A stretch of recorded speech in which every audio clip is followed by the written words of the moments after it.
can do to harm your current family dynamic than they do to help it. Too often in my experience, 20 years now, I've seen where counselors and school psychologists are often investigating the mom instead of working with the child.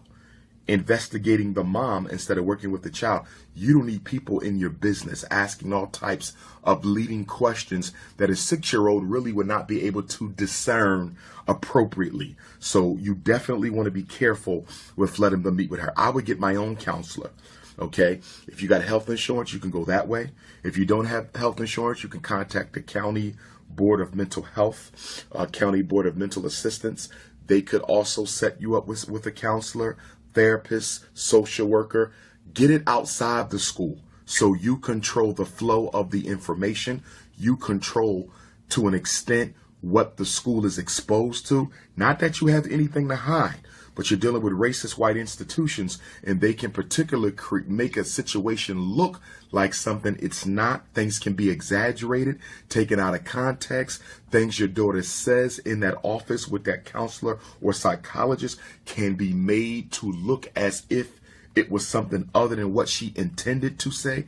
It's very dangerous. Being a single mom with all the transitions that you guys have been through, I wouldn't be comfortable with you letting your daughter meet with the counselor or the school psychologist. As far as the ADHD and all of that, I don't believe in that, okay, at all.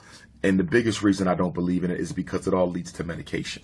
6 years old, your daughter have enough issues that we need to work on that I'm confident can be worked through if she gets the appropriate help.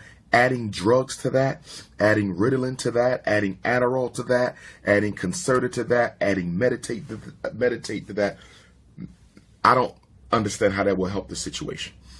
So with that school first of all, when you bring the school psychologist in, that's normally to get tested. We test.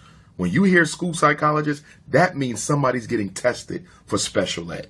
That's what that means. Okay, so unless you think your daughter has a learning problem, I would not go down that route. Now, your baby might need a 504 plan. Okay, if the school would agree that her emotional situation will require some accommodations in the school setting, regular breaks, a one-to-one aid, a behavior plan, stopping in to do a behavior chart every 90 minutes with, someone on the school team. Accommodations, yes. 504 plan is all about accommodations. Any type of behavior support your daughter needs, that's fine. Okay, but an IEP is special ed. And unless you feel your daughter has a problem learning as a 6-year-old, I would not be having no conversations about school psychologist and special education. I wouldn't. The ADHD and special ed piece, for me, I don't see how that's going to help your daughter, because this is not an ADHD issue. This is an attachment disruption issue. Okay, attachment issues. That's what this is. 6 years old, you need healthy attachments with the adults in your life. That's what she needs, not drugs and not special ed. So I think you need to start looking for that outside counseling.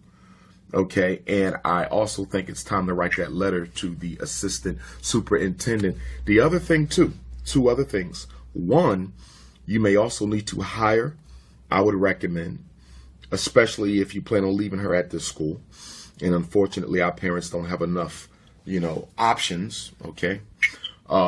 You might want to consider hiring a psychologist, a counselor, social worker, behavior specialist to go into your child's classroom and observe her in the classroom to determine whether or not the complaints that you're getting are legitimate and not being exaggerated. Teachers exaggerate. Do all teachers exaggerate? No, but a lot of teachers exaggerate. I know this. I'm a former school principal. Teachers are influenced by emotion. They have a tough job. It's not easy. And when you've had a bad day and you're now being asked to describe the behavior of a certain child, you can exaggerate that description because you've already been through so much. Our reality is influenced by our emotion. So it might be important for you to have someone go into the class and observe your daughter. Okay, get a school psychologist, a counselor, social worker, behavior specialist. You want them to go in and observe your child 3 times 3 different times, 3 different weeks, 3 different days under 3 different situations. So week 1, Monday, 8 o'clock reading. Week 2, Wednesday, 12 o'clock math. Week 3, 2 o'clock on Friday, social studies. Okay? Have someone go in there because they might tell you she's having some issues. But it's not as bad as what they're saying. And all they need to do is X, Y, and Z. And I think that'll reduce the emotionality that they're seeing from your child. Well, they might say she's totally exaggerating. Well, they might say, yeah, your daughter is a bit much in there. You need to know that because someone observing that classroom can not only tell you what's really going on, they can also help you. They can also help you and the teacher with some strategies and techniques that you guys can use to help improve her behavior. So I think it's also, if this is where she's going to be, I think it's time to have someone go in and observe. Okay, so that's another thing. And then the other thing is you're going to have to, even with the attachment disruption, okay, assuming there's no worse trauma, that it's only attachment disruption, I pray it is, because sometimes when you see that, that could even mean other traumas, okay? But assuming it's just attachment disruption, you're still going to have to hold her accountable for her behavior. And as mom, you need to be clear that all behavior only responds to consequences, okay? Behavior responds to behavior. Behavior responds to behavior. So, and it's always tough when you're a single mom to provide consistent behavior because she's the only child, she's the only other person in the home, so it can get tough. But you're going to have to do it because you got to break her out of this, and you can. You can definitely modify this behavior out of your child. You can definitely teach her some healthy replacement behaviors, but you're going to have to get real strict.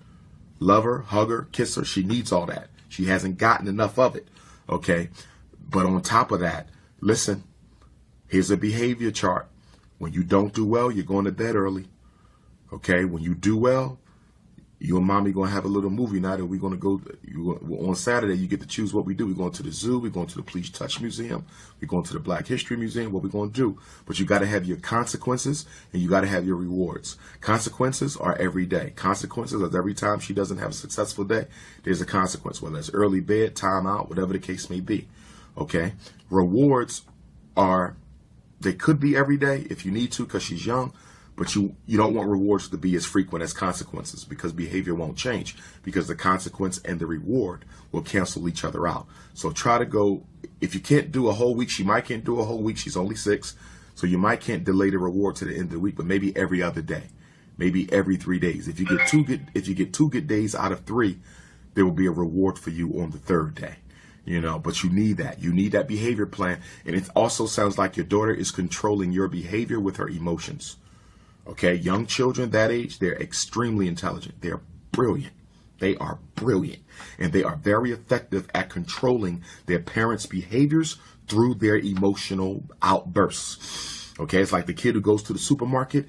They want the Lucky Charms. Mom said you ain't eating no more Lucky Charms. You're getting oatmeal, too much sugar. And the kid flips out on the floor, goes crazy, starts knocking stuff down. Guess what? Mom gives them the Lucky Charms to stop the temper tantrum. Well, guess what? The kid only engaged in the temper tantrum to get the Lucky Charms. So you have to make sure, in addition to the trauma and the adjustment issues and the emotionality and her getting used to being in regular school. So that's another transition. She's been through a lot of transitions, too many for a kid her age, but a lot of this, again, it's attachment stuff.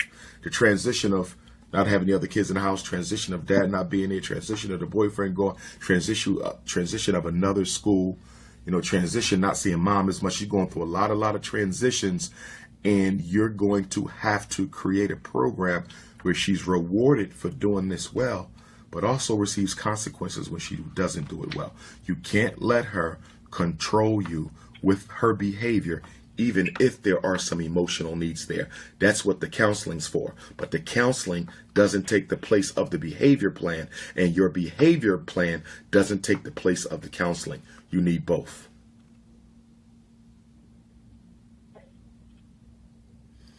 Did you have a follow-up?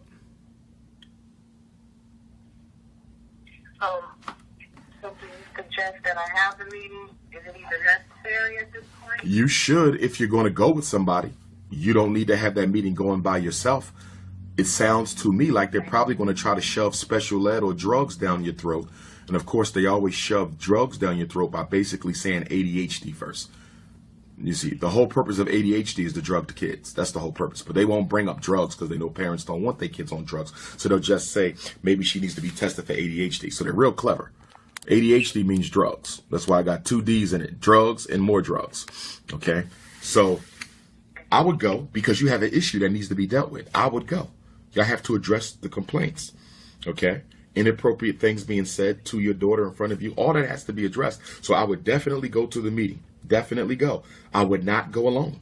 And one of the people you bring with you need to record everything said in that meeting. Everything you say, everything the head of school say that doesn't sound legal. It needs to be written down or it needs to be recorded.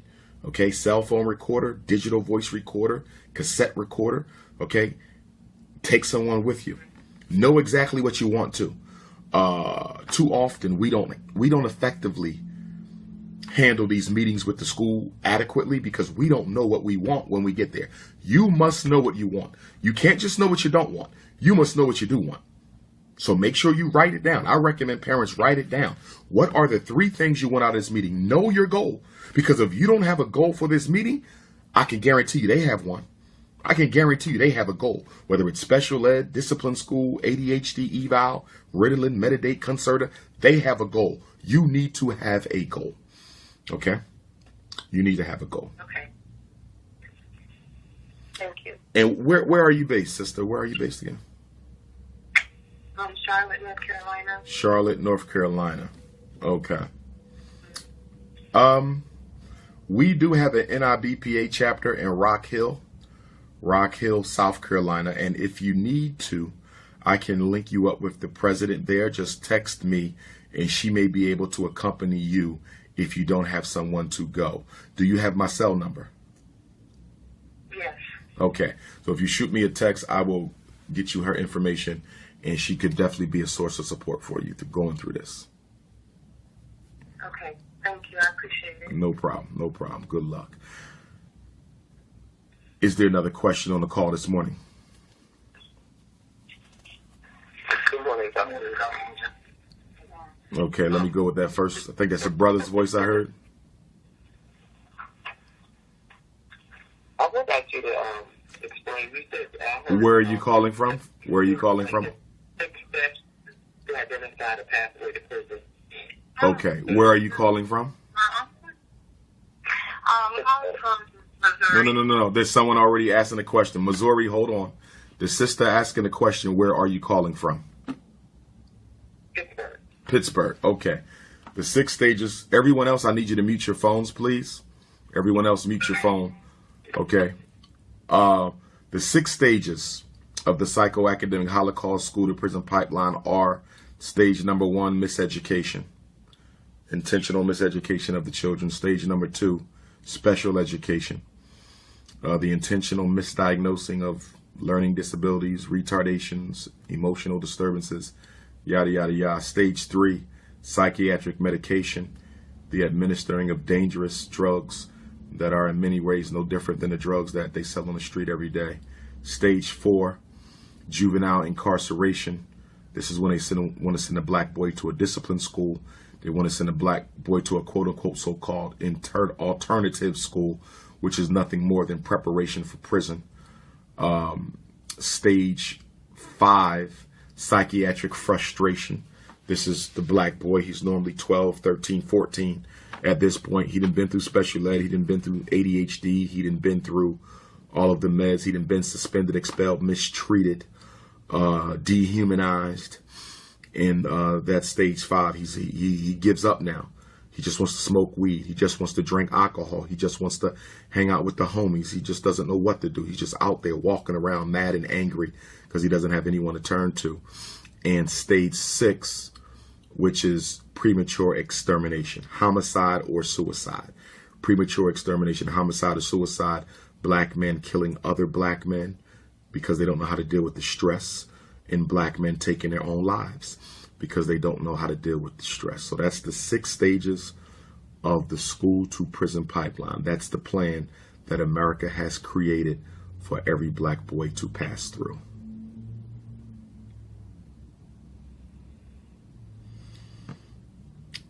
Did I answer that for you, my queen? Yes, you did. Thank you so much. All right. Thank you. Yeah, that's good. Thank you. No problem. Missouri. One question, I did have one. Sure. The Parent Association Yes. training, is there any coming up? Yes, there will be one in January. My goal is to choose when and where by the end of this month. It'll be in January, but I want to choose when and where by the end of this month, so folks have the whole November and December to plan for it. I'm looking at Southeast. I'm looking at a potential Georgia, Florida, Alabama type of a situation. And I plan on having that chosen by the end of this month. Okay, I'll look forward to that. Okay. And when I worked on the tier pipeline, and I found out like what level, I feel my son is at like the frustration level. Okay. Even though he didn't take all of these medications, but the education was definitely there. And when there's if he's at the psychological frustration, what are outlets for to reach in and say, there's still help for you. I mean, there's still don't give up kind of thing. Like it's all is it just counseling only? Could be. Counseling is always the place to start, especially with a teenager, because they can handle that type of an investigation into the issue. So without question, the counseling, without question, my first referral would be the Association of Black Psychologists to see who they have. But of course, you can always Google counselors and therapists and social workers and psychologists on the internet. And of course, we want someone black, someone who looks like you. That would be the first thing. That would definitely be the first thing, because a lot of times they just need to talk, sort out what's on their mind. We fail to realize, but, it's a great deal of relief that can come from just getting stuff out of your mind and processing it. We're not meant to just hold everything in. Things have to be processed. Just like a computer, if you overload that memory, it's going to start the dysfunction. And some of us have too many emotional memories and other things going on, just overloading us mentally. And we just got to let that stuff out, because that's where the mental illnesses start to creep in. So the counseling for sure. Beyond that, it would be hard to say without having met the child, because even if you got 10 kids and they all suffer from depression, or 10 kids and they're all suffering from low self-esteem, or 10 kids and they're all suffering from anxiety issues, the etiology, the causes and triggers of those issues can be different for every single child. And that's where the treatment plan comes in. Like an IEP or a 504 plan, it has to be particular. It has to be individualized, so it's hard to say without knowing exactly what caused, his issues, and meeting him to see how he's actually processing his issues as well. The children, any person's bias, assumptions, their values, priorities, emotional sensitivity, all of that goes into, determining how we're going to address the particular emotional issue at hand. And the last question, as far as finding a psychologist for a black male, should it be a black male, or does it? It should be a black male, but my rule is any psychologist is better than no psychologist. So we want a black one. If we can't find a black one, then we would look for anyone that we consider to be competent, because you should interview psychologists first. Sometimes we go with the first thing that comes.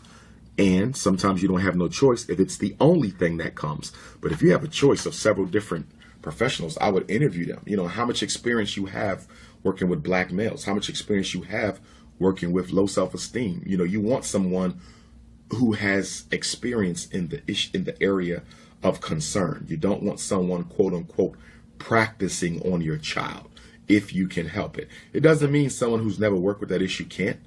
I've dealt with a lot of issues in my day. First time. You have to, because that's the only way you get your experience. But at the same time, if you can find someone who's experienced, that would be better. Also, I say that consider reaching out to the colleges and universities. They often have African-American graduate students. Okay, so when I was working on my doctoral degree, I had to work in the clinic, and in the clinic, you get your feet wet with doing therapy and that type of a thing. So sometimes the graduate students can be more effective than the actual professor if they're black and if they're, if they're concerned about the kid. And again, even if they're not black, sometimes they can still help. It won't be as effective as if they were culturally competent and therapeutically competent. We want both cultural competence and therapeutic competence. But if all we can find is the therapeutic competence, I'd rather he have somebody than nobody.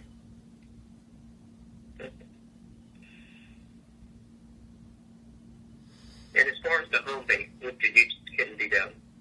What do you mean by home base? What do you mean by home base?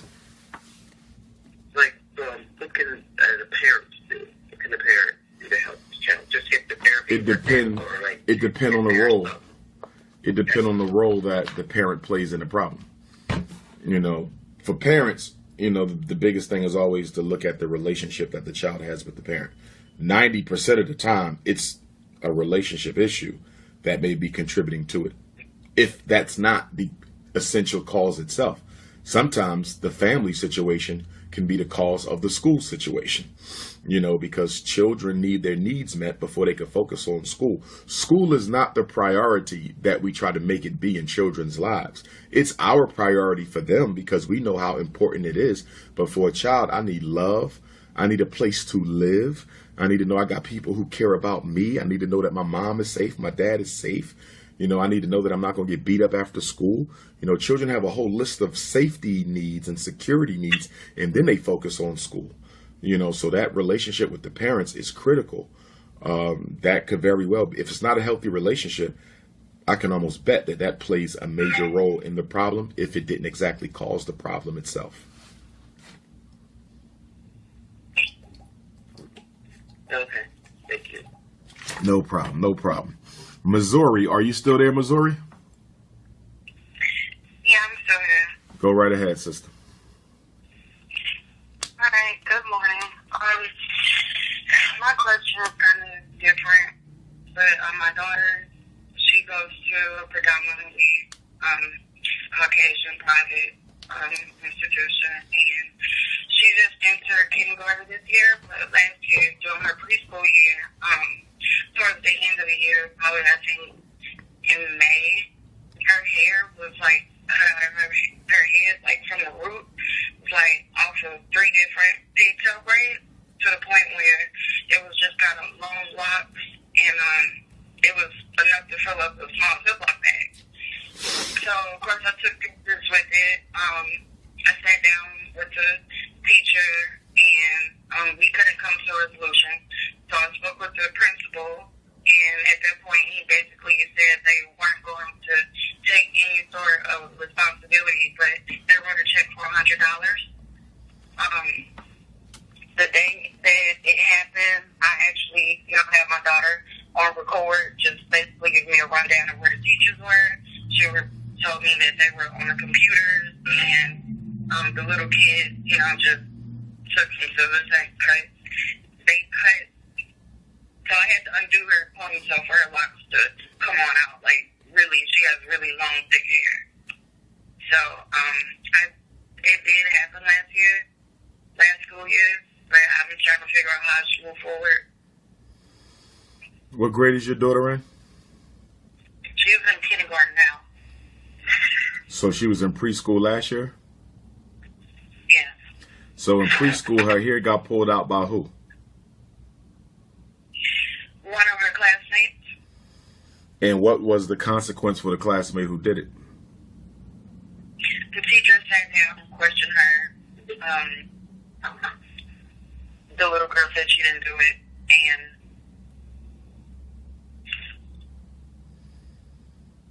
And what? And it was just left. Well, she's no longer at that school, correct? We don't have that many good schools in the district. I worked at plenty of them. No, is she still at that school? Is she still at the school where her hair was pulled out? Yeah, she is. So she was at preschool, now she's in kindergarten at the same school, right? Yeah. Is she having problems now? She isn't having any issues. that I'm aware of. Because if that happened last year, it's kind of over now. I mean, it sounds particularly traumatizing, though, to have your hair pulled out. I think that other child should have received some sort of consequence greater than a conversation. You know, so that for me at that time, that would have been my concern. What is the code of conduct here as it relates to punishment? She pulled hair out of my daughter's head. I've never heard of a preschool kid pulling the hair out of the head of another preschooler. I've never heard of that before. So there should have been a consequence greater than the conversation. But now we're a year removed from it. We can't get the hair. I mean, the hair is going to grow back, but we can't put the hair back that was pulled out at this stage of the game. So much time has passed since the original incident. I don't know if there's anything you can do about that incident itself. But if she's not having no issues right now, you know, I think I would just let things go and see how she does now. It's a new year. I don't know if I would continue to deal with that unless you see some ramifications to now. If your daughter is suffering some kind of trauma from being around that student, you know, otherwise I would just let it go and start fresh because there's nothing you can do about it at this point.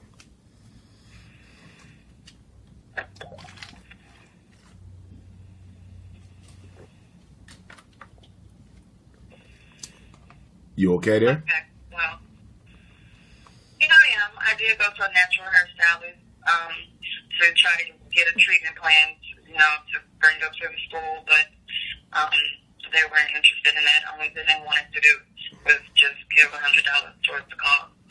So, oh, you mean, okay. You said you was going to get the hairstylist to do what? Come up to the school and do what? No, write me out a treatment plan so her hair could start growing back. Okay, okay. Because you said they gave you $400. Right, and it definitely exceeded, you know, the treatment plan definitely exceeded $100, so. Okay, they only gave you $100. Mm-hmm. When did this situation happen with your daughter? How long ago? You said last year, but when? What month? May of 17.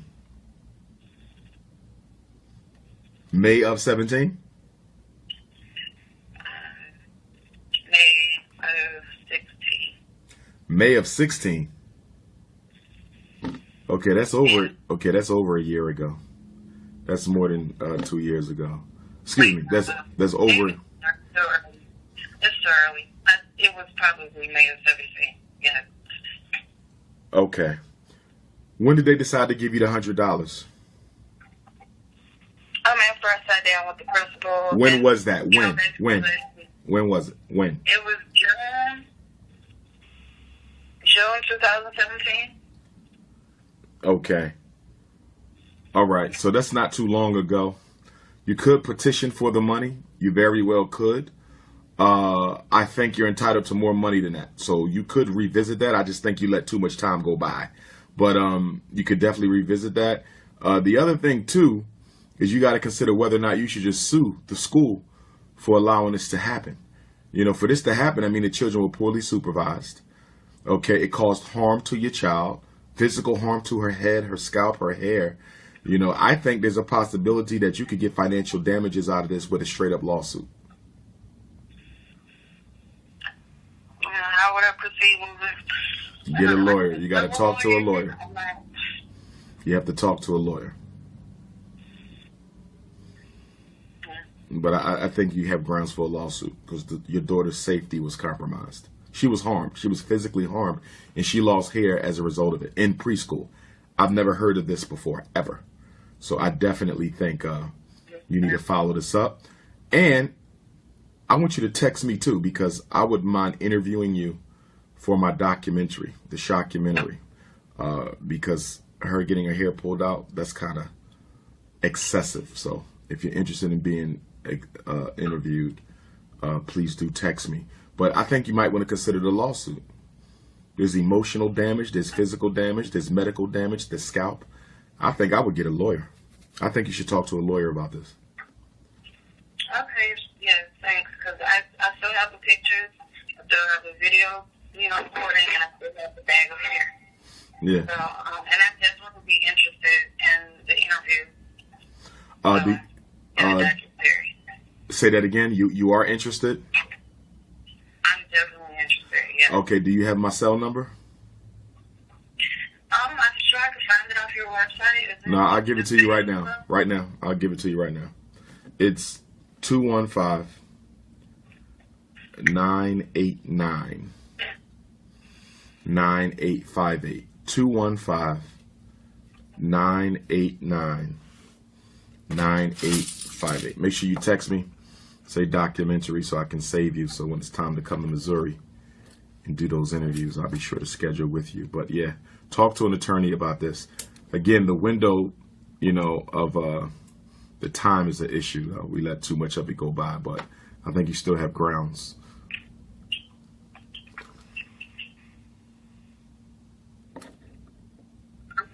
All right.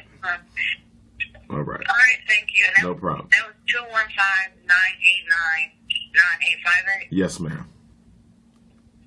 All right, thank you so much. I appreciate it. No problem. Thank you. Is there another question on the call this morning? Yes, sir. Good morning, Dr. Umar. Good morning. Where you calling from? I'm calling from Brooklyn, New York. Yes, sir. So, I'm a parent. I have a 7-year-old daughter. She is currently in the 2nd grade. Last year, her mother and I, we enrolled her in charter school. And so far, it's like night and day compared to the public school that we had her enrolled in since pre-K. And it was a local public school in our neighborhood in Brooklyn. And so far, the difference is like night and day. This charter school, it seems pretty new here in the city, the whole concept of the charter schools. And the one that my daughter is in, it's a new school as well. But so far, I would say that myself and her mother were pretty satisfied with the results that we're seeing. So my question to you is, do you think charter schools are, I would say, a better choice compared to traditional public schools? And 2, I'm a non-custodial parent, so my daughter, she lives full-time with her mother. What do you think I can do to improve, involvement when it comes to my daughter's, schoolwork and anything pertaining to her school life? Well, the first question about charter schools, I can't answer that having not seen that school, because every charter school is a world unique unto itself. Every charter school is its own world. Every charter school by law technically is its own school district. You have some charter schools that are better than public schools. You have some charter schools that are worse than public schools. You have some charter schools that are equal to public schools. It really comes down to the school. Your daughter's school might be better than most of the public schools. It might be worse. The charter school down the street and around the corner might be better, or it might be worse. So you can't generally judge. In Philadelphia, where I live, we have more charter schools than any city in the country. Some of them are great. Some of them are horrible. Philadelphia's public school system is largely a failure. But guess what? There's a couple of excellent public schools that I would send my own child to in Philadelphia. So it really comes down to the individual school.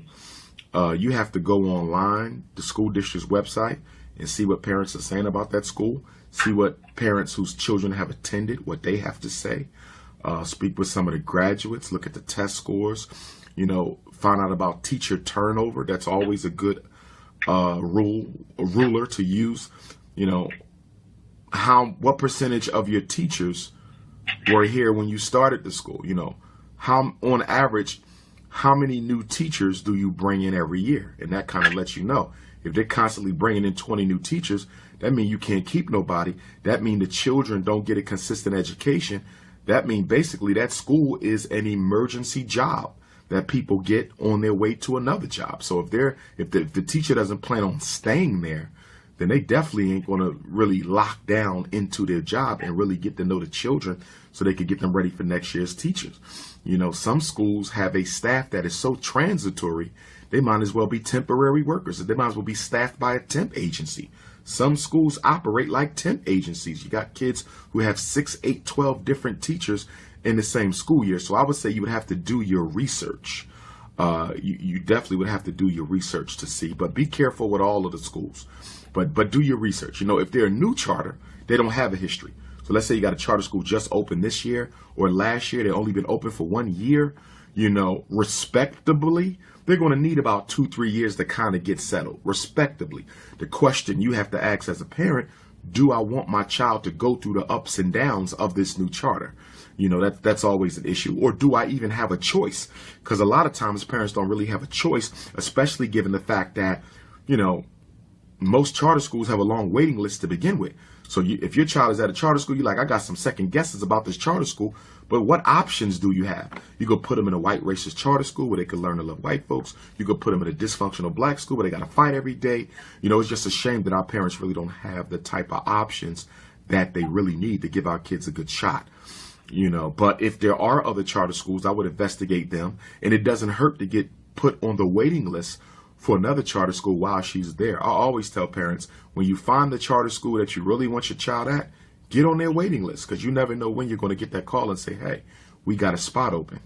But you're going to have to investigate. As far as you getting involved, you know, you and the mom definitely want to have that agreement, you know, that you guys are going to share the responsibility and the decision making.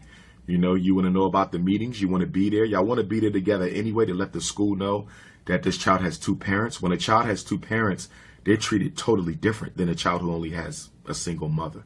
You know, I can tell you that right now. When a teacher know I got to deal with a mom and a dad, you know, not just a single mom working 3 jobs who's stressed out, who I know I can kind of get over on because we both women, and I can play the whole girlfriend game, because black women are always getting suckered by white racist teachers and coon educators, black coons who like to act like they're your girlfriend. Hey girl, how you doing? Like your nails, like your pocketbook. That's not the issue. Are they teaching your child? Stop being girly with these teachers and make sure they're teaching your child. You know, but I just think that as long as she's including you in that, and as long as you're discussing school with your daughter to let her know you know what's going on, and you know, checking some of that homework and all of that, as long as the daughter knows that you're involved in the education, you know, I think you'll be fine. As long as the mom ain't giving you no issues, I think everything will go fine. But you definitely want to show up, let them know you're there. Y'all kind of want to do it together, and y'all never want to disagree in front of them, okay? And y'all always want to show a united front when y'all go. Thank you, sir. Appreciate it. No problem. Thank you. Before I take the next question, I just wanted to let everyone know that I will be speaking in Hamden, Connecticut. Dr. Umar Johnson will be speaking in Hamden, Connecticut, right outside of New Haven, Connecticut, next Thursday. October 19th, I will be in Hamden, Connecticut. It's a 6 to 9 program, as I always do, followed by the book signing, as I always do. Doors open up at 4 o'clock. Get your tickets now. princeofpanafricanism.eventbrite.com. princeofpanafricanism.eventbrite.com. You can also text me if you want the flyer so you can share it around and let other parents know about it. I will also be on New Haven, Connecticut television this Thursday. So I'll be on the Comcast Channel 27 at 7. This Thursday, October 12th. Comcast Channel 27 at 7 in New Haven, Connecticut. And I'll be physically speaking in Hamden, Connecticut next Thursday, October the 19th, 6 p.m. program. Okay, so Boston, Connecticut, Rhode Island, New Hampshire, New York City. My New York City people, Hamden is only about an hour from you. Jersey, it's about an hour from you. Look forward to seeing you guys in Hamden, Connecticut next Thursday the 19th. This Sunday the 15th, I will be speaking in Trenton, New Jersey. Dirty Jersey, stand up. The Prince of Pan-Africanism will be back in Trenton, New Jersey this Sunday, October the 15th. I believe it's a 4 o'clock program. You cannot get Trenton tickets on Eventbrite because I'm not hosting the event. I'm the keynote, but I'm not the host. To get tickets for Trenton, you have to call the number or you have to show up at the door.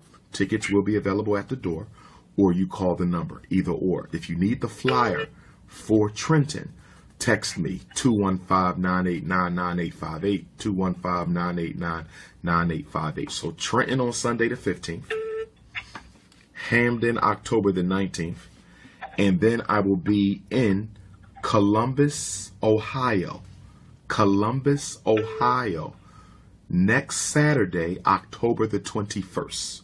Columbus, Ohio, at the AME Zion Church, Saturday, October 21st. Doors open up at 2 o'clock, program from 4 to 7, followed by the book signing. So Trenton, Sunday the 15th, Hamden, Connecticut, Thursday the 19th, Columbus, Ohio, October the 21st, and then we have Nashville, Tennessee, finally. I'm back in Nashville, finally. Nashville, Tennessee will be Friday, October the 10th. Nashville, Tennessee will be Friday, October the 10th. In Nashville, Tennessee, 6 o'clock program. And then the next day, 11/11. Everybody know what 11/11 is, right? Perfect synchronicity, 11/11. That is the anniversary of the Nat Turner hanging. Nat Turner was crucified 11/11, 1831. So Elder Khalif Khalifa down at the Nat Turner land, he will be having his ancestral remembrance celebration. I'm going to try my best to get there. It's going to be tough because I'm coming from Nashville and I'm a Delta man, and the flights are not that plentiful on Delta, so I have to see, but I'm going to do my best to be there to honor Nat Turner on the day that he was hanged, 11/11, Nat Turner land. Okay, Trenton the 15th, Hamden, Connecticut the 19th, Columbus, Ohio the 21st, Nashville, Tennessee, November the 10th. Nat Turner land, 11/11, will be on Saturday, November the 11th. Is there another question on the call? Yes, sir, Dr. Johnson. Yes, ma'am. Where are you calling from? My name is Latanya. Yes, My name is Latanya. I'm calling from Rocky Mount, North Carolina. Yes, ma'am. I've been having an issue with my daughter's school system, and I don't know if it's happening everywhere. What I'm starting to notice is they don't want parent involvement at any level with your own child. My daughter is a straight A student. She's in all AIG classes, which means nothing. I know why they put them in AIG. She made a less than what I call her grade, her normal grade. So I went out to the school. I sent an email first to inquire about it. The teacher's tone was nasty with me. But first I sent my daughter back to school and asked her to get a copy of the test. The teacher would not let her have a copy of the test. She said security purposes, which I couldn't understand because it was my child's own test. So I sent her an email. So she scheduled an appointment for me to come out at 1 o'clock in the afternoon, which I felt was like an inconvenient time, just to see if I would make the appointment. I went out there and she told me she basically did not want to talk to me, that it was not standard procedure for her to talk to parents about grades. Now, yesterday, my daughter, she had a tennis match. She's very, very good in the States, okay? She gets heckled by the crowd, and I guess, because it's perceived to be a white sport. Well, yesterday, she was being heckled by the crowd. She was being hit by the opponent. When I went to see if my child was okay, I was told by my child's coach and the coach on the opposing team that I'm not allowed to talk to my child, not even if somebody upsets her, not if somebody's sick, that I need to see one of them. And they told me that they were the ultimate authority when it came to my child. And I told them, no, I said, I'm the ultimate authority, and I said, my position will not be undermined. Now, what I need to know from you is, how can I navigate, I'm always there for my child. I'm one of them parents that you say need to be there in 15 minutes. I'm always there in 10. Now, how do I circumvent this system that's trying to keep me out of my child's academic success and her well-being? And what city do you live in again, sis? I live in Rocky Mount. Rocky Mount. This is a predominantly white school? No, sir. It's a predominantly black school now. Okay. The school zones were changed a few years ago because we got a new high school. And what they tried to do was redirect all the white students to the new high school, but it didn't quite work out that way. It ended up mostly black, and the schools that are in the county, which my daughter attends, it ended up mostly black. So what they're trying to do is refigure out these lines again. Okay. Number one, you definitely have to write a letter of complaint. First of all, have you had a conversation with the principal about that teacher telling you It's not her policy to discuss grades with parents. That's the most ridiculous thing I've heard in my life. So that's definitely, I know that to be wrong. I know that every parent has a right and every teacher is required to discuss a student's performance with their parents. I know that to be a fact in every public charter school in America, even private school. So for her to say that, you have to quote her verbatim in your letter of complaint. She needs to be quoted verbatim in your letter of complaint. The coach and what they said needs to be quoted verbatim also in your in your letter of complaint. So your next step is to meet with the principal. That's what you need to do. You haven't spoken to the principal yet, correct? No, sir, I have not. That's your next step. But there's something I want you to do first. I want you to talk to the other players. What grade is your daughter in again? 8th. Okay, 8th grade, middle school. I want you to do a little bit of investigation. See if you can find other parents who've had the same issue, even if you only find one other parent. Because as much as possible, we want to make this a systematic discrimination issue. Whenever you have more than one student with the same issue, one parent with the same complaint, it's no longer an individual problem. It's systemic. So if you can find 2 other parents, even just one who say, you know what? I need everybody to mute your phone. Too much feedback. I need everybody to mute your phones. I'm getting too much feedback. Mute those phones. But even if you can find 1 or 2 other parents to say, you know what? The coach got nasty with me, or that teacher got nasty with my child. That way you guys can meet as a group of parents. The parents of the 8th graders have issues with an 8th grade teacher and or an 8th grade coach. And we is always better than me. When you're dealing with white supremacy, we is always better than me. And I know the school mostly black, but coon, Illuminati, coons, okay, same thing. Negro robots for white folks. We is always better than me. You know what? The teacher happens to be black, and so that she happens to be black. I picked up on who she was at open house. I knew who she was at open house. I knew what she stood for. Yeah, well, we got a lot of coons in the public school system. There's a lot of black people cooning in the public school. And I've said this before. Sometimes black people would treat your child worse than the white folks. Sometimes the black people will treat your child worse than white folks because of how much we devalue one another. Okay? Don't get me wrong. I think most black teachers genuinely do a better job than white teachers. If I had to take my chances, I'm giving my child a black teacher. But I do know from experience as a principal and a school psychologist that we got some coons in these public school districts. I wouldn't even want to shake my child's hand. You know, and there's nothing more embarrassing when the best teachers are white in a school. I've had that. I've been in schools where my best teachers were the white folks. My best teachers were the white folks, and the coons were nothing but trouble. So, but see if you can find some other parents who agree that they have the same issue, whether it's the coach or the teacher, and meet as a team. That will quadruple your power, because what they love to do to neutralize individual parents, what they love to do is say, you're the only parent who has had this issue. They love to say that. No other, there's 28 kids in the class. No other parent has complained about this teacher. No other parent has complained about this coach. They love to isolate and neutralize. So see if you can get another parent. I would spend a week, because you don't want too much time to go by. Maybe this is the fresh week here. I would spend the rest of this week talking to my daughter. You know, talk to your friends. Has any of them had any issues? Yeah, well, my girlfriend so-and-so, you know, the coach said something to her that wasn't appropriate. You know, ask her if I can talk to her parents. Do some research. And because your daughter in 8th grade, she could probably do the scouting for you. You just want to tell her to do it on the low. Be very discreet. Very discreet. Just 1 or 2. We don't want them knowing what we're doing now. Very discreet. You know, black folks got to learn how to master confidentiality, because we're not good at that. Very discreet, and have her pass off the students' parents' cell numbers to you, and you give them a call. But if y'all can go in there 2, 3, 4, 5 deep, y'all going to be able to make some changes. All right. Thank you so much. No problem. Thank you. And Kwanzaa. I didn't give my Kwanzaa tour. I apologize for that before I take the next question.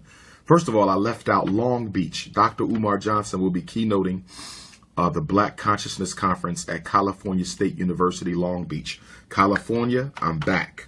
Okay, I keynoted 2 years ago, and I'll be back by popular demand. That's California State University, Long Beach campus, Saturday, November 18th. Saturday, November 18th. Saturday, November 18th, Black Consciousness Conference, Long Beach. You can't get tickets on my Eventbrite because it's a university event. It's not my event.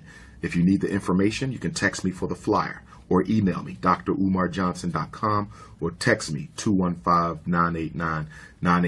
Kwanzaa, we have Atlanta, Georgia. I will be at the Shrine of the Black Madonna for Kwanzaa, Thursday, December the 28th, Atlanta. Thursday, December the 28th, Atlanta, Georgia, Shrine of the Black Madonna, 6 p.m. Tickets will be up by the end of the week. You can get tickets on my Eventbrite for Atlanta. Saturday, December the 30th, Houston, Texas. Saturday, December the 30th, Houston, Texas, Shrine of the Black Madonna. Tickets are already up for Houston. Tickets are already up for Houston. I have to put tickets up for Atlanta, and I have to put tickets up for Nashville. So for Tennessee and Georgia, you're not up on Eventbrite yet. You will be soon. Connecticut is up on Eventbrite. Columbus, Ohio is up on Eventbrite. Houston, Texas is up on Eventbrite. Okay, and New Year's Day, I will be in Detroit, Michigan. New Year's Day, I will be in Detroit, Michigan. Last day of Kwanzaa, January 1st, 2018, at the Northwest Activity Center.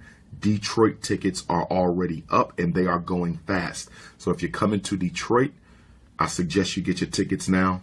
Detroit always sells out. Atlanta always sells out as well. Houston, Shrine of the Black Madonna, usually sells out most of the time as well. So don't delay. Columbus, Ohio, I think that's going to be a sellout too. So get your tickets, Ohio, if you're coming on out. Is there another question on the call? Yes, good morning. Yes, I do. Let me go with the brother, then the sister. Good brother, where you calling from? Calling from the Bronx, New York. Hold that thought. Sister, where you calling from? Chicago. Okay, so we got Bronx and Chicago. Go right ahead, my brother. Thank you very much, sir. My question is, I'm married to an Egyptian, and we have one child. She's not of age where she's in school yet. She's actually going on 2. But we would like to know what is the best way to raise the child of her being Egyptian and me being a brother. Well, Egyptian is not a race, it's a nationality. The child is African. Genetically, socially, politically, biologically, your DNA predominates the mother's DNA. So if the mother is of Arab origin, then she will be a black child with a mom of Arabic culture, but she's black. And it's okay for her to learn and embrace and study and know her Arab culture. Nothing's wrong with that. That's a part of who she is. But it's going to be very, very important that you make sure she understands and that you make sure the mother understands, because the mother's the first teacher. So you're going to have to be clear with her in order to be clear with your daughter that we're going to make sure that she's raised understanding that she's African. I want my baby to have an African consciousness. That doesn't minimize at all the mother teaching her her culture.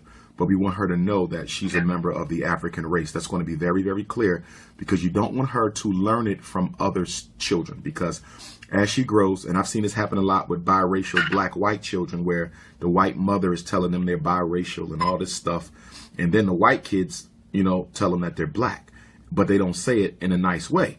They're calling the N-word or something. And suddenly the child has had their whole racial identity twisted upside down, because the mother been giving them this false notion of who they really were. And then their own peers, their own white peers, remind them. And the same thing could happen with your daughter. She get around her Arabic cousins or whomever. She's 8, 9, 10 years old.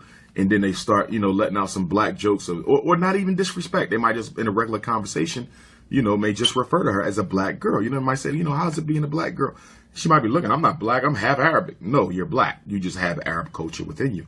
So just make sure y'all clear about the identity, because that can be a very traumatizing thing for a child to have to learn from her peer group and not from her own parents who she really is. Thank you very much. I appreciate it. No problem. No problem. The good sister, are you there? Yes, I'm here. And where you calling from again? I'm calling from Chicago. I'm 32, and I have a 4-month-old. And I've been hearing a lot about the shots, like the vaccination shots. Mm-hmm. And also be killing off people and controlling population through the immune shot. I don't know if that's true, but I was just worried about the DTaP and the Hib shot, like the meningitis. I wanted her to get that, and I wanted to get some advice from you. Okay. Ultimately, the decision will have to be yours.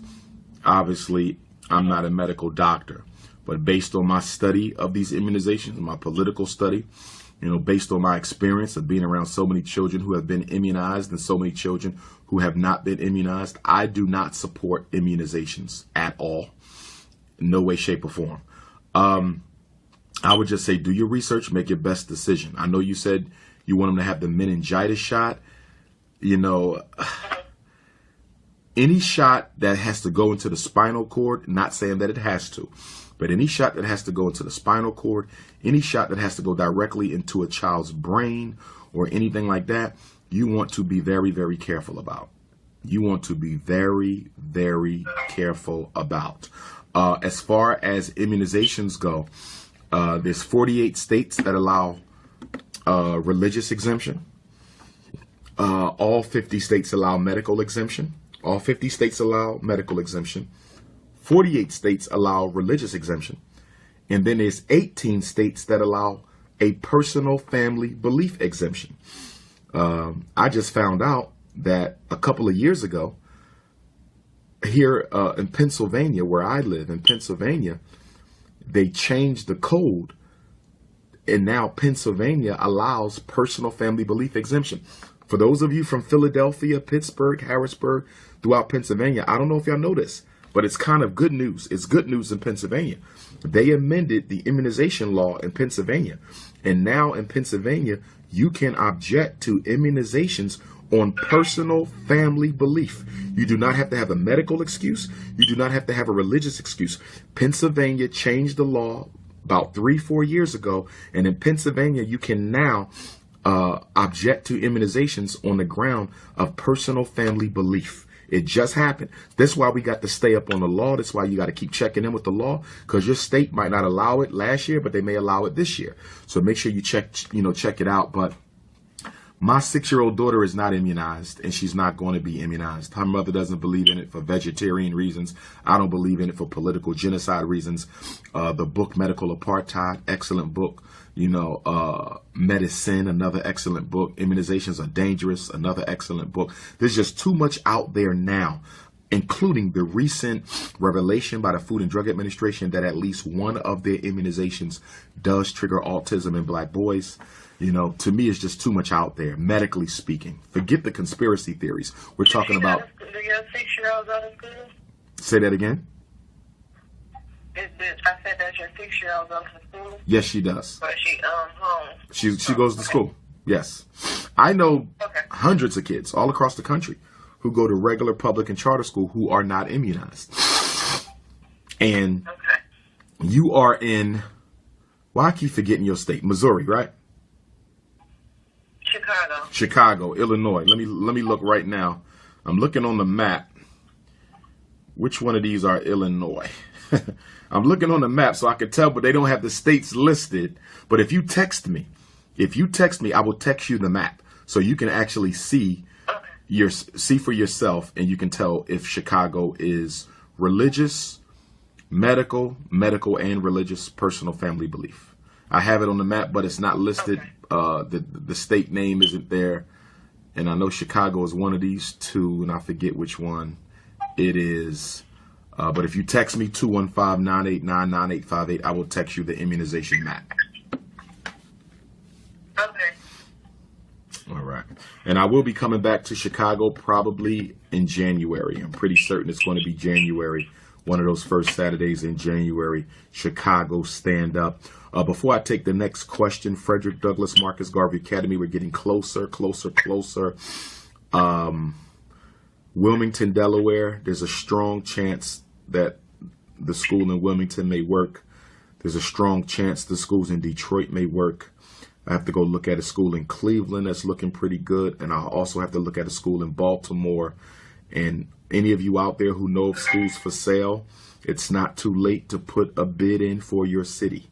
It's not too late to put an FDMG bid in for your city. If you see a school for sale, take a picture of the school and take a picture of the contact information for the realtor.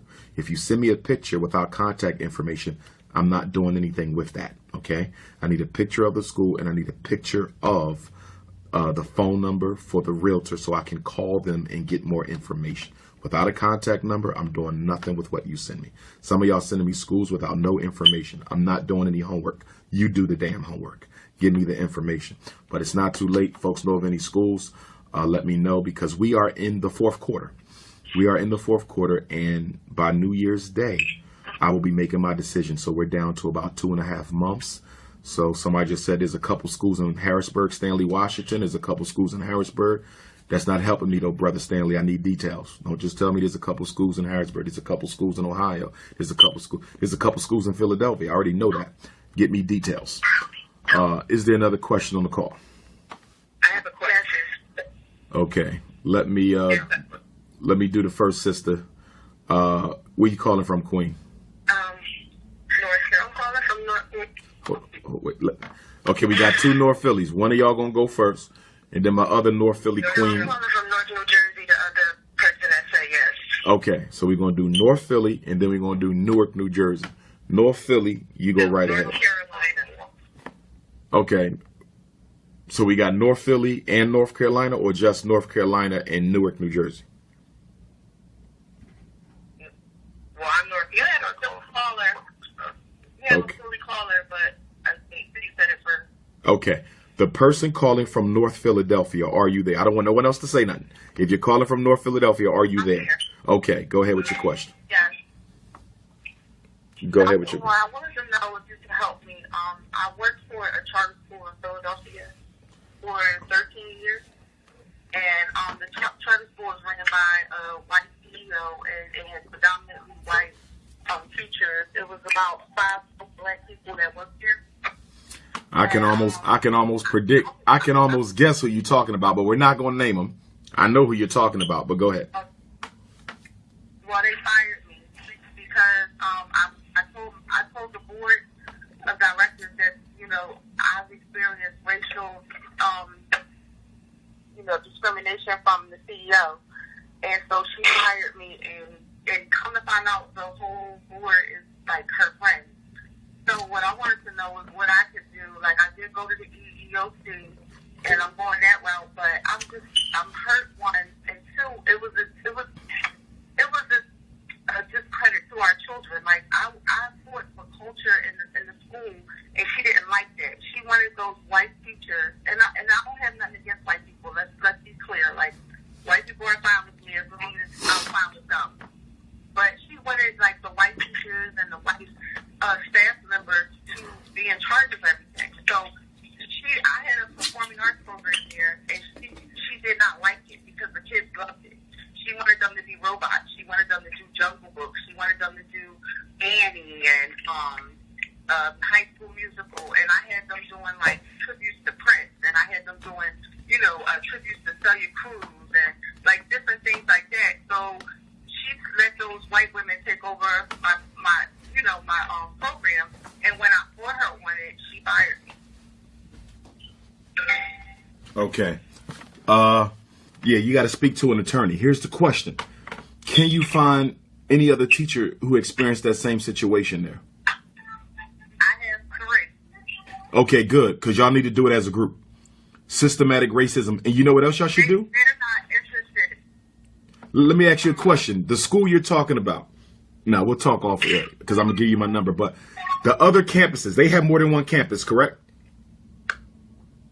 No, they have 1. Okay, they just have 1. Okay, so it's not who I had in mind. Because I was going to say, if it was the school I was thinking about, they got multiple campuses. I was going to say, find some teachers from the other campuses as well, because it's all the same company. But that's okay. You have 3. That's excellent.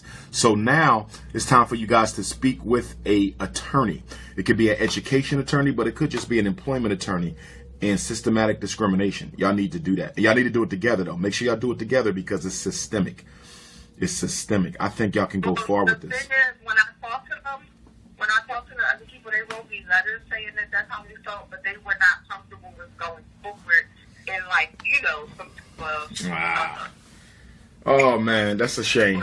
That's a shame because Right. that's a shame. I hate when we do that. You know, we always say we want to fight racism, but then when it comes time to fight racism, we go hiding. It happens all the time. And I'm like ready to go. Like I'm just ready to go, you know, because I felt like at the end of the day we're not puppets. Our children are not monkeys or puppets that you can control. And when you felt threatened, you felt like I had too much blackness going on, you removed me.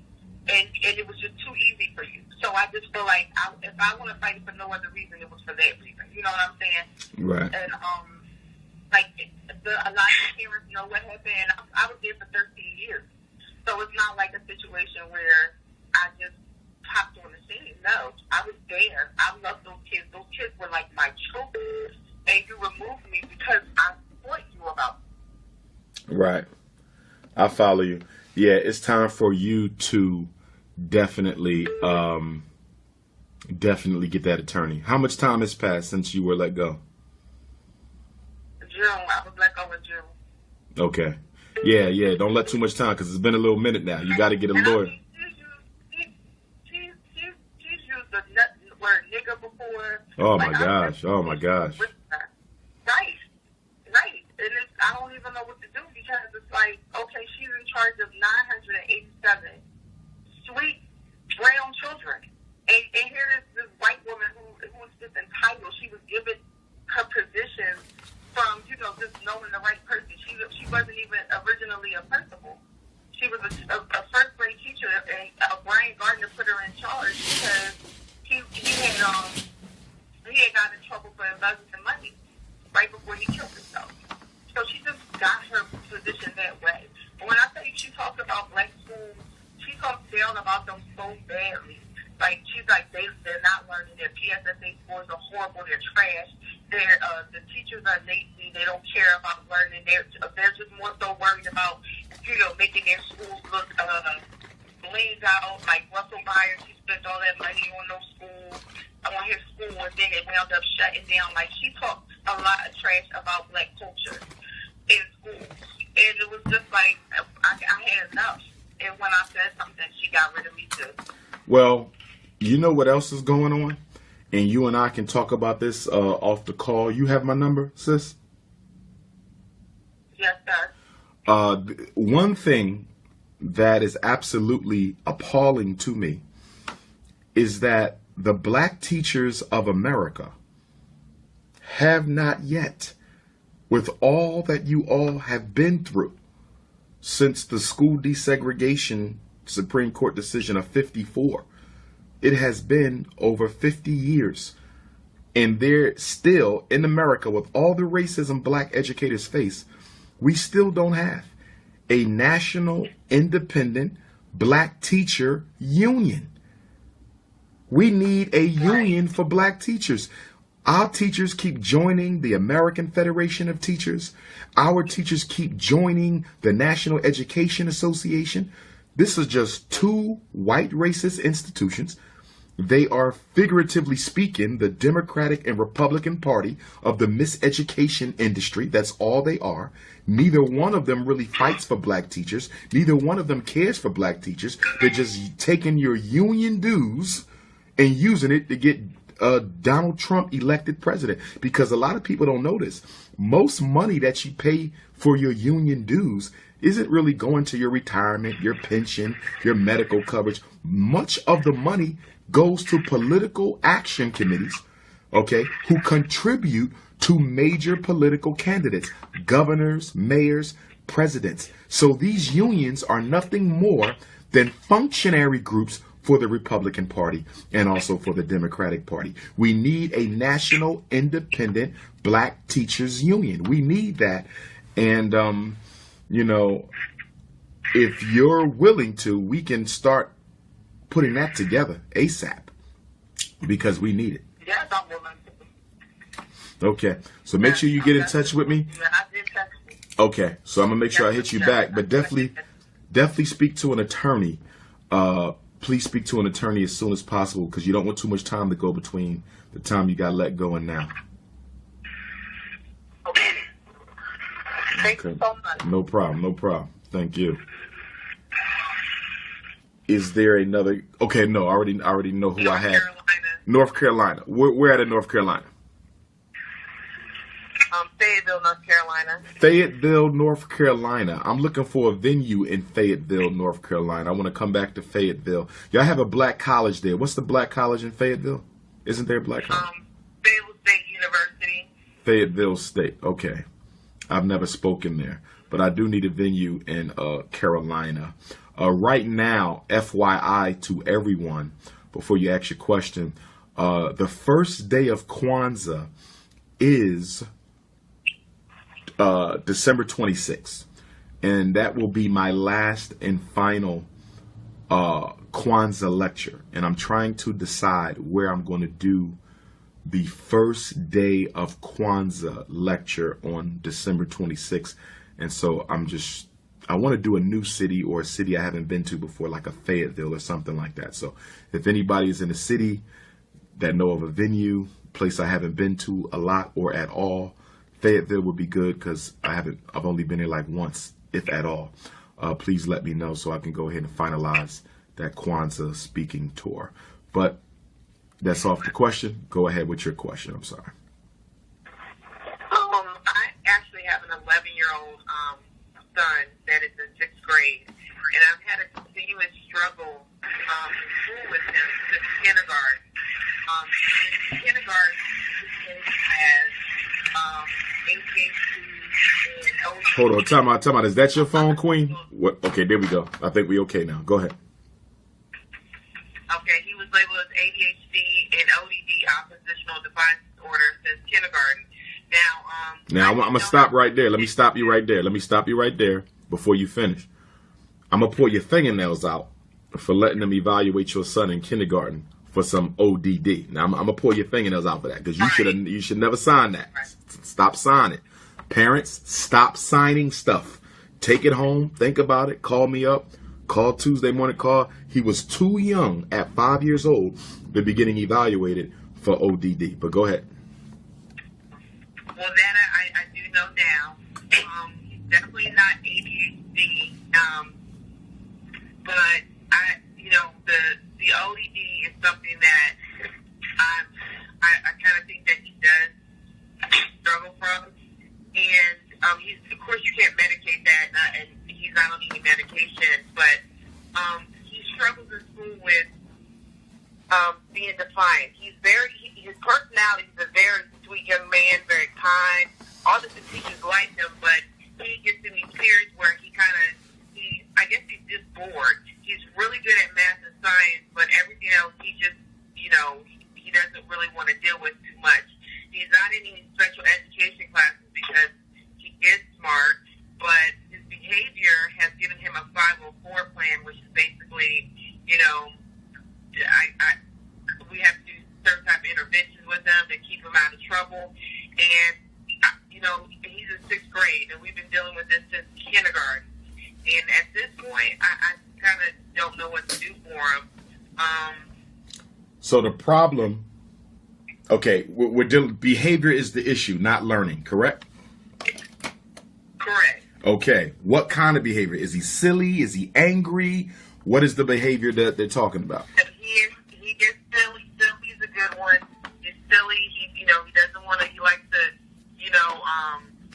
they have a problem with him staying in the seat. And when I said no, he's not ADHD, because he can come home and stay in the seat.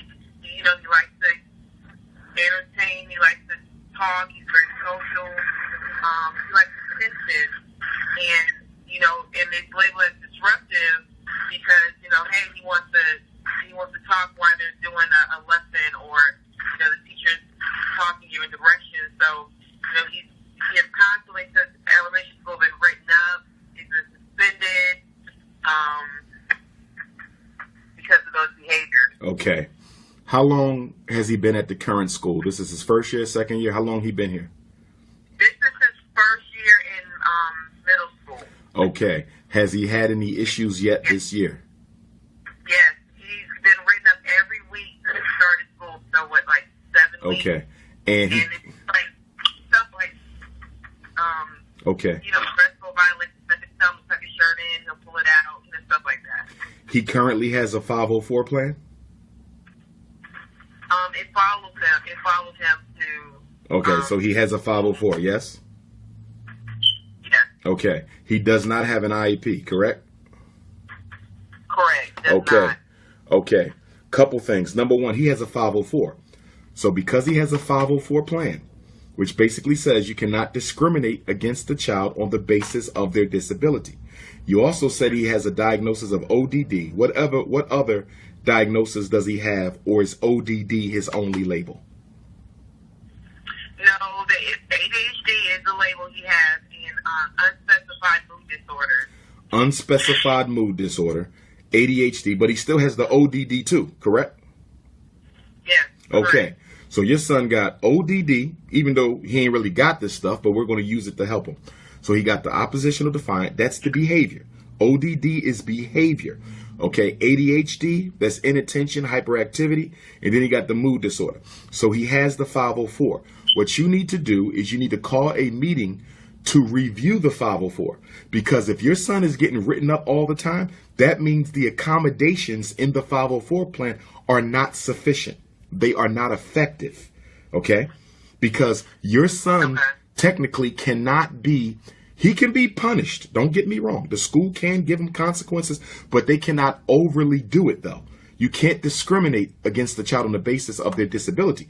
His disability says he misbehaves. That's the ODD.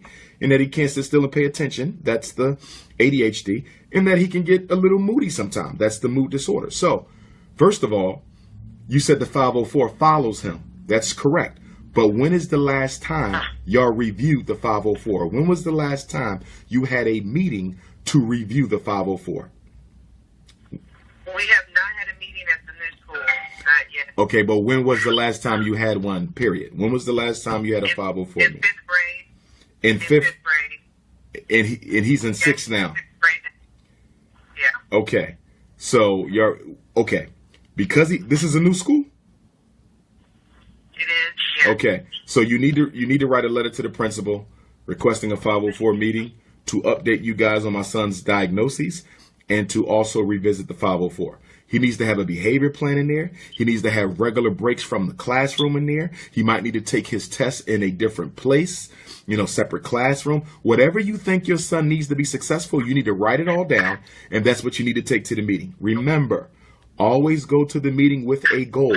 Know exactly why you want the meeting and what you want to happen at that meeting.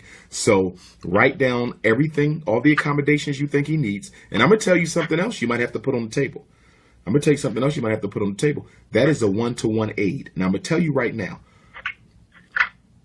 I don't really like the one-to-one aid because our kids need to learn how to function on their own. But if they're going to keep writing your son up, you need to make them pay for a one-on-one aid because that is an accommodation. A one-to-one aid is an accommodation. And if your son needs that accommodation, they have to pay somebody to provide it. It doesn't have to be 35 hours a week. If he gets in most of his trouble on Monday morning, then he might just need an aid Monday morning. If he gets into most of his trouble Tuesday and Thursday afternoon, then he might just need an aid for Tuesday and Thursday afternoon. But if they're going to keep writing him up like this, it sounds to me like he might need a one-to-one aid. And they're going to fight you, but you're going to have to fight back. I would give him an ultimatum. If y'all going to keep writing him up, then y'all clearly are alluding by your behavior to the fact that my son needs an aid because y'all can't work with him. So y'all have to pay for the aid. He's entitled to that. Federal law, it's civil rights law, it's disability rights. And that might be the angle you need to go. Do not let them take you to special ed because they might try to say, but we think he should be. Don't go there. Don't put your son in no special ed for no ADHD and ODD. Those are not learning problems. Don't go there. They're going to want to go there. They're going to want to go there because they'll be able to put them in another class. You can't put a 504 kid in another class. You can put a special ed kid in another class.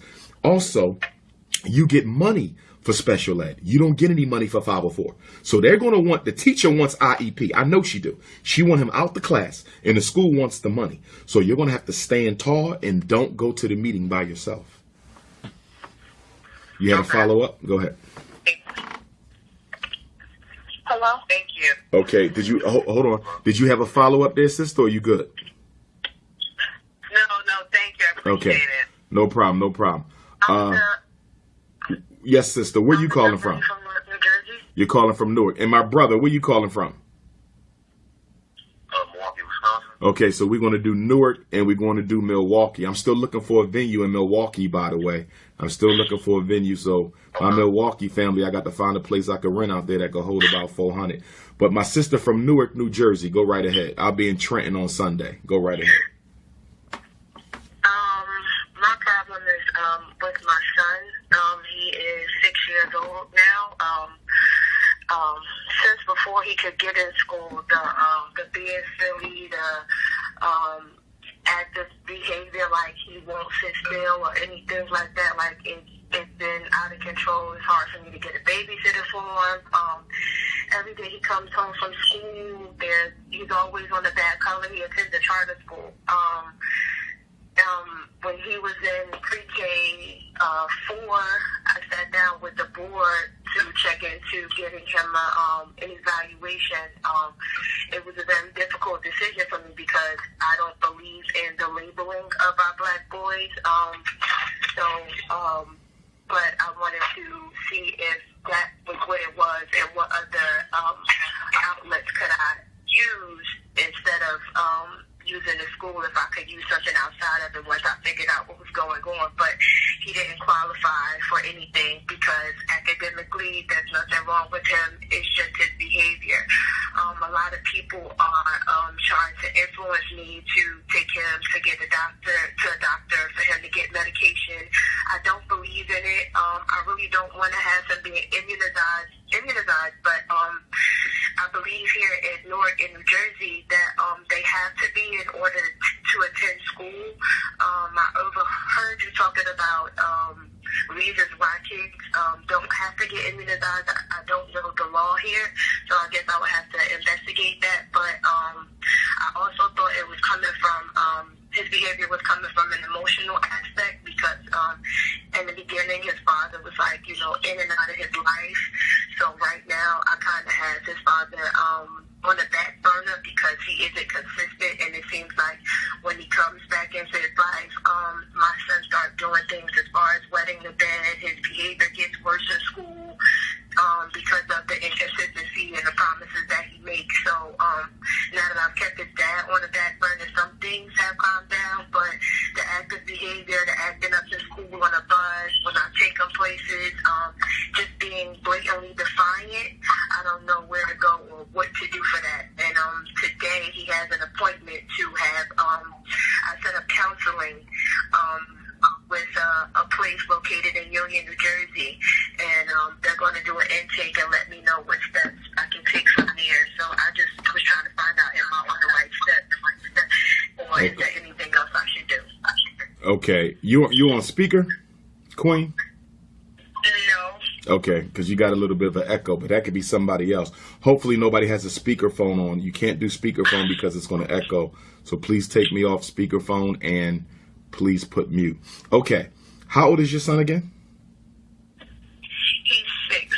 He's 6 years old, and he's about to do an intake with who? A community mental health agency? Yes.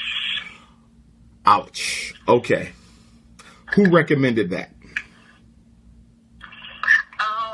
The school recommended that because they said their counseling in the school only goes but so far, and maybe that I needed outside help. Okay. Did you sign a release of information form for that school? No,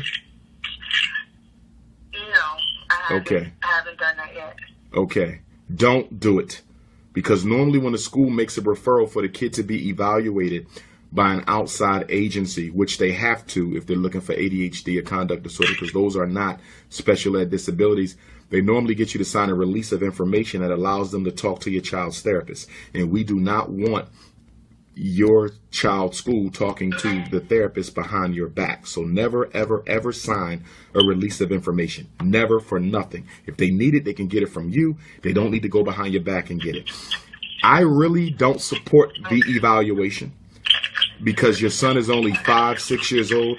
He does not need to be getting evaluated for no ADHD. That's what they're going to be looking at. They will consider other stuff, but the main thing they're going to be looking at, because that's the thing with black boys now. ADHD is mental health Jim Crow for black boys. ADHD is mental health Jim Crow for black boys. And he's just too young for it. You know, I wish I would have got to you sooner. I would have said, don't go there. Don't go there. You could still resend. Here's what I think.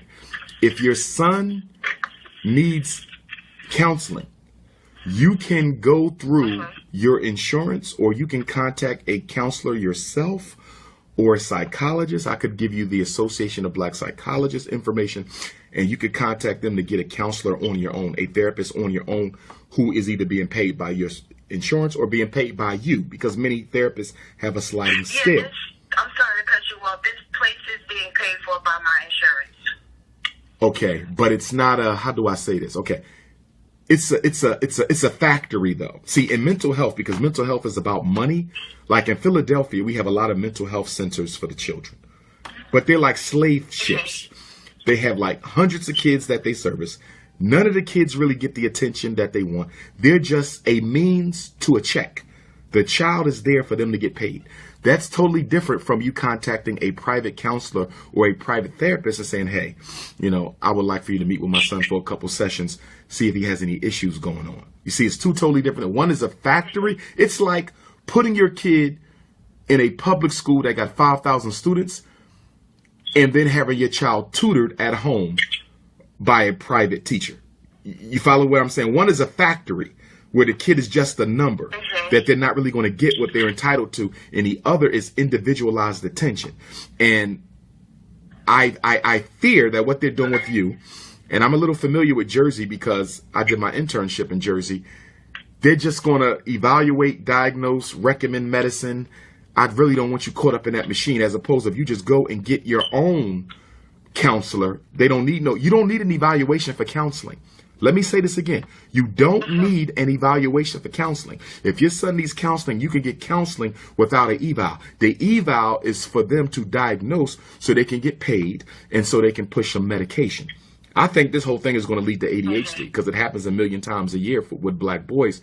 You know, if it was me, I would consider pulling it back and say, I'm just going to get a private counselor, find me a private black social worker, psychologist, therapist, and have them work with my child. I know that your insurance is paying for this, but your son is getting a factory type service. He's being treated like a slave on a ship. Those mental health agencies, those are the big time ones. It's all about money. I used to work for them. I know them kids don't get no individual attention, and they don't get better. They just go through that, give them a number, assign them to this therapist. That therapist work with them. Then they go to another therapist. And it's all about getting paid. It's not about helping your son. But here's my biggest question for you. Why do you feel he needs counseling? Like, what is he doing that makes you feel your son needs counseling at 6? At one point in time, when his father was like, my son makes up these lies and these stories that he's done all these things with his dad that he never did. Like he'll say, my dad took me here, my dad took me to an amusement park, my dad took me to all these places, which I know for a fact that his dad never did because his dad was barely around. And when he did, 9 times out of 10, he dropped him off to a family member. So he has all these lies and these stories that he tells. Like, for him to be 6 years old and lie the way that he does, it's mind-blowing to me. And he's quick on his feet with it. Like, it's just mind-blowing to me. Even the teachers are like, wow, because he lies so much and so easily. Like, he lives in this imaginary place where stuff happens and nobody knows about it. Okay, but here's the thing. His lying could be wishful thinking. He may be saying those things because he wants to be with his father. He wants to see his father. Those are the things he wants to do with his dad. But that doesn't require necessarily counseling. So what is the main thing that outside of the lies? So we got the lies, but outside of that, why do we feel he needs the counseling? The defiant behavior, like he can't go anywhere. Like in school, his trips, they have to be chaperoned. He always has to be with a teacher. What does he do? Like every other day. What is he doing? What is they saying that he's doing? What specifically are they saying he's doing? He says I mean, they say that, like, when they tell him to do certain things, when it comes to his work, or telling him to sit down, or, you know, to leave another kid alone, like, he doesn't know how to stop playing with the kid when they tell him to stop. So when they tell him, they tell him to stop, he tells them no, or he's not doing what they ask him to do, like, he'll blatantly tell them no, and they sent me recordings. Like, I've heard him talking to them, telling them, no, I'm not listening to you, I'm not doing what you want me to do. They say he goes to the carpet and he flips and he rolls around and play and get into his own little world, and he just doesn't listen to anybody.